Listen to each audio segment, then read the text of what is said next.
plants moving. Yeah, that's what I'm talking about. Let's get that side of oxygen. Breaking news, scientists all around the world who study Earth's atmosphere have discovered something dramatic and alarming, an increase in the amount of carbon dioxide in our atmosphere. They are finding the increase in carbon dioxide in our atmosphere may have worldwide effects on our climate and oceans, which can threaten life all over the planet. Where is the carbon that makes up all of the carbon dioxide coming from? Carbon is an element that makes up a lot of matter on Earth. New carbon can be created, so the extra carbon in our atmosphere has to come from somewhere. It must have been decreased in some other parts of the Earth system. But where? Humans put carbon into atmosphere when we burn fuels like coal, oil, and gas that are found deep underground. These are called fossil fuels. These fossil fuels make the modern human style possible. Most of the time when we use a cell phone, drive a car, heat our homes, and turn on the lights, we use energy that comes from burning fossil fuels. We currently depend on these fuels to power our lives, but burning them releases large amounts of carbon dioxide into the air. Coal, oil, and gas are called fossil fuels for a reason. They are carbon-rich matter left behind by plants and animals that died millions of years ago. These plants are animals that are buried deep underground before they could decompose.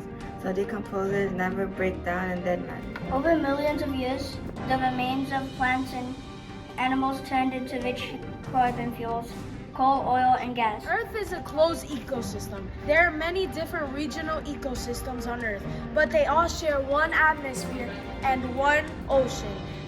Since almost no carbon enters or leaves, the amount of carbon in the system does not change.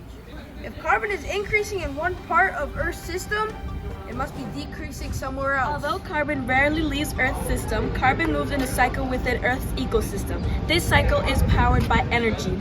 Carbon cycles from biotic matter to abiotic matter and back again. Powered by energy from the sunlight. Photosynthesis moves carbon from the air and water into living things. At the same time, cellular respiration puts carbon dioxide from living things to the air and water. Okay, this continuous, constant pattern of movement is called the carbon cycle, and it is essential to the survival of life on Earth. However, human activities are altering the way carbon moves throughout the global ecosystem. As people around the world burn more and more fossil fuels, a great deal of carbon from deep underground is moving into the atmosphere. Carbon in one part of the system, abiotic matter, is increasing, and as a result, carbon in another part of the system is decreasing in case biotic matter, which includes dead matter. Since the entire Earth shares the same atmosphere, changes in levels of carbon dioxide affect ecosystems all over the planet. All the extra carbon dioxide in the atmosphere is having many negative effects on the global ecosystem and many on the climate of our planet.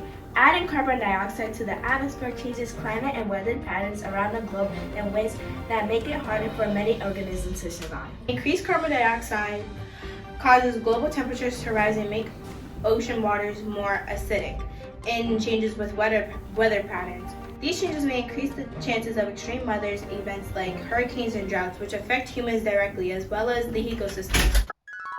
I'm just gonna go heat up the earth right now.